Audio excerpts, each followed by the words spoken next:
Irmãos, hoje nós vamos encerrar esse assunto, os eventos finais da história da humanidade, o perfeito estado eterno. Antes, porém, deixa eu fazer uma reiteração, uma confirmação de algo que eu falei na semana passada, e alguns irmãos ficaram tremendamente assustados. Então, deixa eu ratificar, confirmar o que eu falei. Quando nós falamos em céu, tentem imaginar, irmãos, que no céu não existem só anjos no céu. A Bíblia fala sobre os exércitos celestiais. Tentem imaginar que está no plural.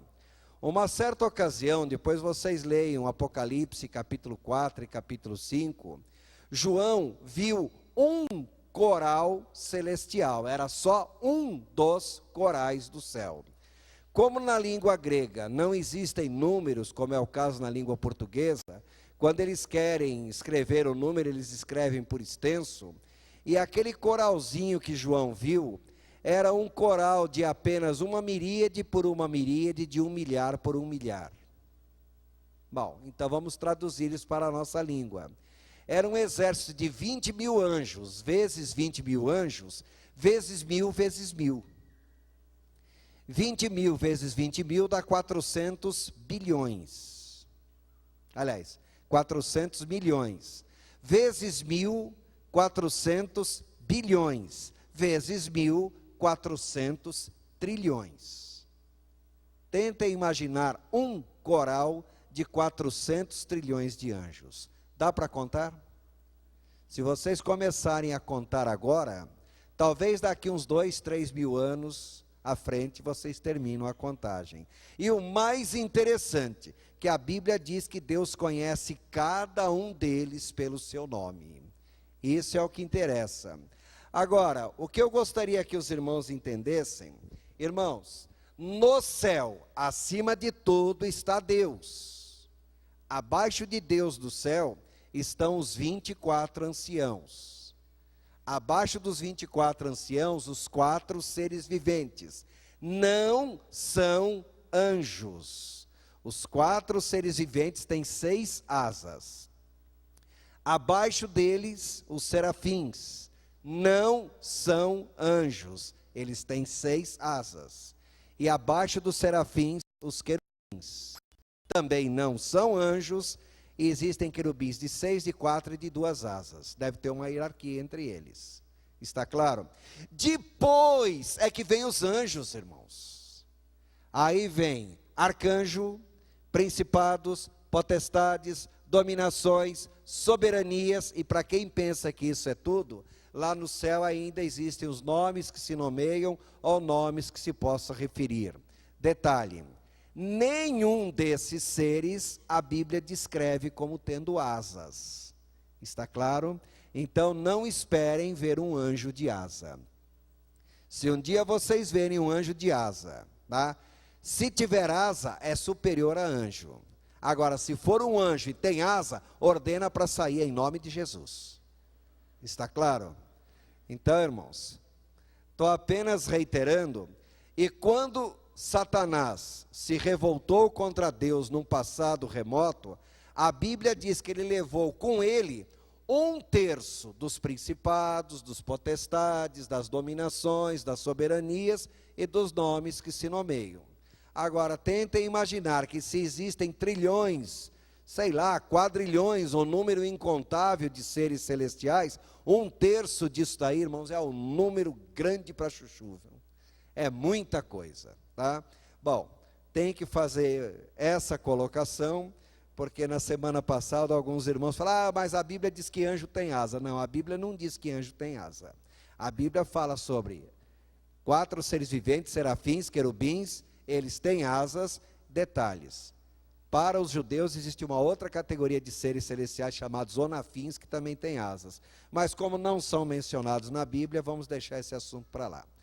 Bom, irmãos, em primeiro lugar, por favor, hoje nós vamos falar alguma coisa a respeito dos eventos finais, Gostaria que vocês acompanhassem uma leitura comigo, que está na segunda epístola de Pedro, no capítulo 3, do verso 7 ao verso 15, início do verso 15, eu vou fazer a leitura na versão atualizada. Está um pouquinho diferente da NVI, mas não é tão diferente assim. E eu gostaria que vocês prestassem atenção em alguns detalhes. Diz o texto: ora, os céus que agora existem, reparem que céus está no plural, portanto tem mais de um céu. Ora, os céus que agora existem e a terra, pela mesma palavra, uma pausinha. No capítulo 3 de 1 Pedro, está falando a respeito da palavra que é pregada, a mesma palavra que salva, ela pode condenar também. Então, pela mesma palavra, os céus que agora existem e a terra... Jofre, tem o texto. Coloque o texto no multimídia. Tá? Bom, ora, os céus que agora existem e a terra, pela mesma palavra, têm sido entesourados para o fogo. Espera aí. Dizer que a terra está preparada para o fogo é compreensível.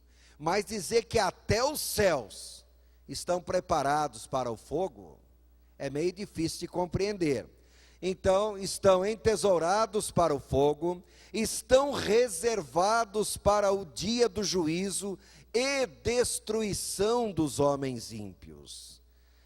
Há, todavia, uma coisa, amados, que não deveis esquecer, que para o Senhor um dia é como 1000 anos, e 1000 anos como um dia.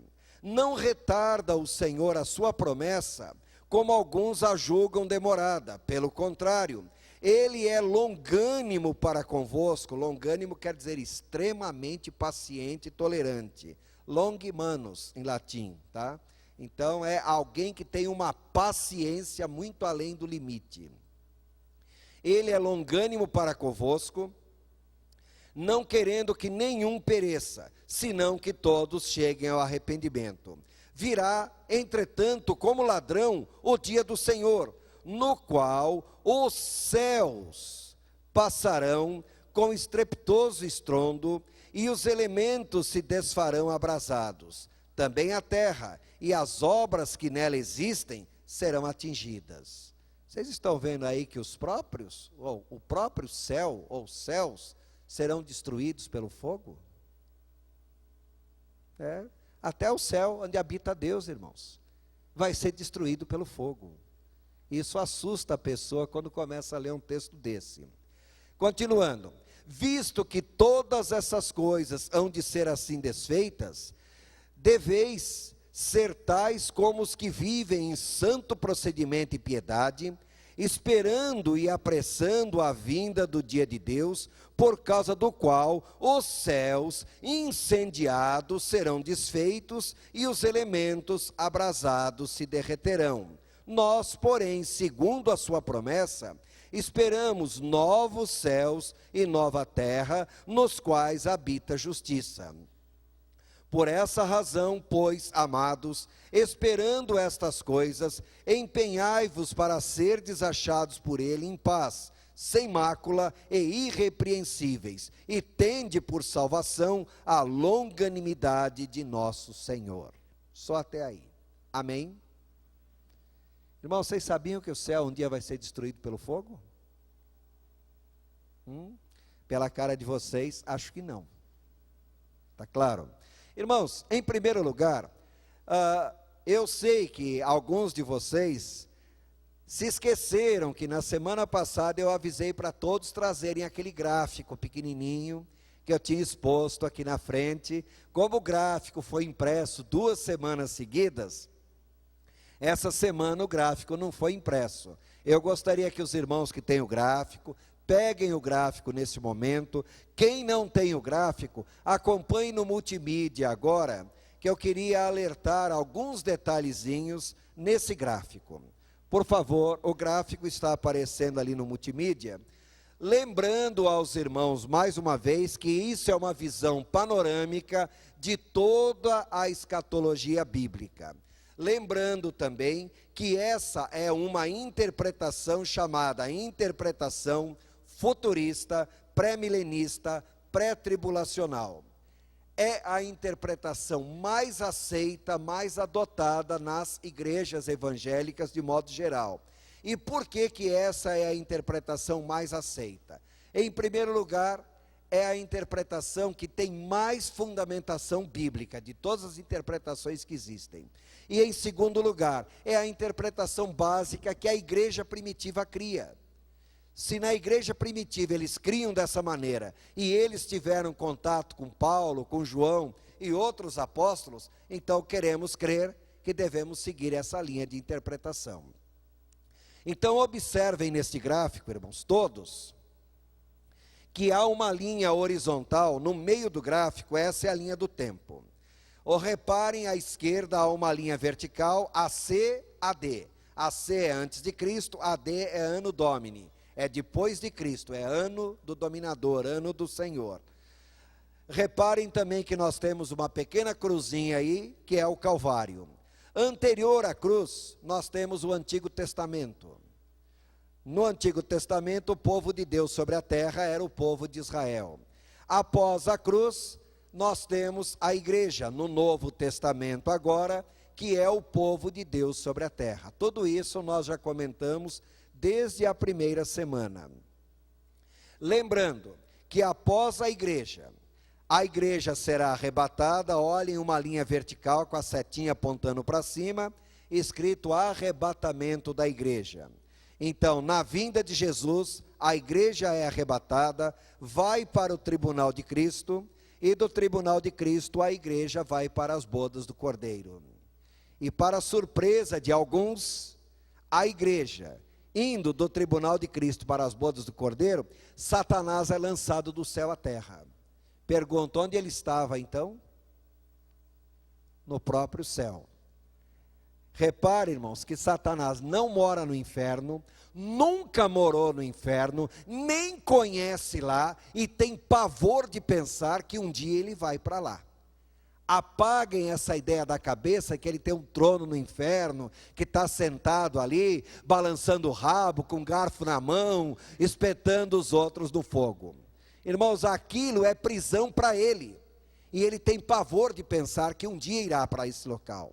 Hoje ele vive do passear pela terra, do rodear sobre ela, e tem o poder de até comparecer na presença de Deus. E lá ele fica nos acusando dia e noite, sem parada, diante do Senhor. E ele tem que estar no céu quando a igreja for arrebatada. Por quê? Que é para ele ver o tamanho da derrota que ele vai ter, enquanto nós estaremos sendo glorificados. Amém? Enquanto isso, aqui na terra estará se desenvolvendo a grande tribulação, que é a semana 70 de Daniel. Comentamos que ela tem duas metades, a primeira metade um período de paz aparente, a segunda metade um período de grande tribulação propriamente dito. Volto a lembrar, a palavra tribulum em latim quer dizer Deus rastelar, Deus passar o rastelo, o rastilho, ciscador. A grande finalidade, ou a maior finalidade da grande tribulação, é Deus rastelar a terra, de tal maneira que nesse período, Ele vai tirar da terra tudo que não presta. Só vai sobreviver à grande tribulação quem prestar. Eu não estou falando, só vai sobreviver quem crer no Senhor. Vai sobreviver quem tratar bem o povo de Israel. E isso não quer dizer que as pessoas necessariamente crerão no Senhor. Embora, opinião pessoal minha, creio eu, que esses que sobreviverem à grande tribulação, se não todos, pelo menos a grande maioria, crerá no Senhor. Mas a Bíblia não coloca isso como condição. Após a grande tribulação, reparem, no finalzinho da grande tribulação, nós temos a subida dos santos da grande tribulação também para o céu. Então, santos da grande tribulação, a setinha apontando para cima. E após a grande tribulação, Jesus se manifestará sobre a terra com todos os seus santos. Então, a manifestação de Cristo com os seus santos, estabelecendo sobre a terra o seu reino milenar, o milênio. Isso foi assunto que nós comentamos na semana passada. Claro até aí? Observem na parte de baixo desse gráfico, que tem lá um local chamado Seio de Abraão.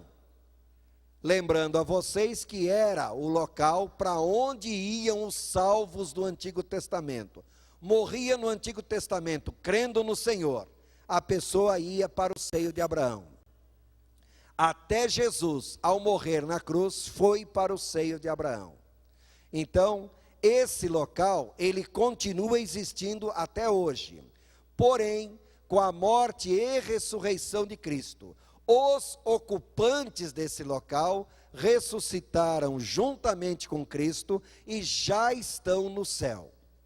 Então, quando Jesus vier buscar a sua igreja, ele não virá buscar Sete, Isaías, Jeremias, Moisés, os santos do Antigo Testamento. Ele não virá buscar ninguém até João Batista, porque até João Batista ainda são santos do Antigo Testamento.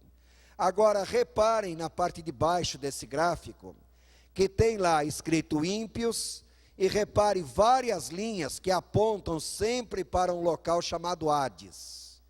Então, tanto no Antigo Testamento, como na fase da igreja, na grande tribulação, até no milênio, dá para vocês verem várias linhas saindo e convergindo, todas para uma mesma linha, escrito: ímpios de todas as épocas vão ao Hades, onde aguardam o juízo final. Lembrando a vocês que a palavra impio, pio quer dizer dedicado a Deus. Impio, ímpio, é não dedicado a Deus. Nós colocamos na cabeça que toda pessoa ímpia é uma pessoa má. Não. A pessoa pode ser excelente. Pode ser uma pessoa justa, reta, íntegra, dedicada. Mas se ela não é dedicada a Deus, é um ímpio. E muitas vezes o ímpio pode ter um comportamento melhor até do que muitos crentes por aí.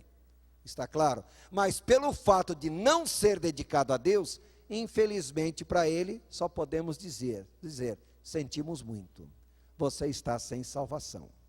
Então uma pessoa que morre sem salvação, vai para um local, continua indo para um local chamado Hades. Lembrando, Seio de Abraão é a primeira divisão do inferno.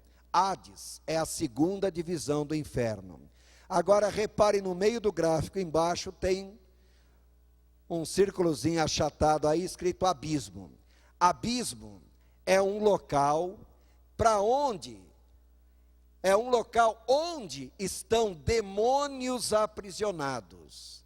Eles estão presos nesse local. São demônios tão terríveis que eles não podem sair daí, de tão terríveis que eles são. Eles só sairão do abismo por 5 meses durante a grande tribulação.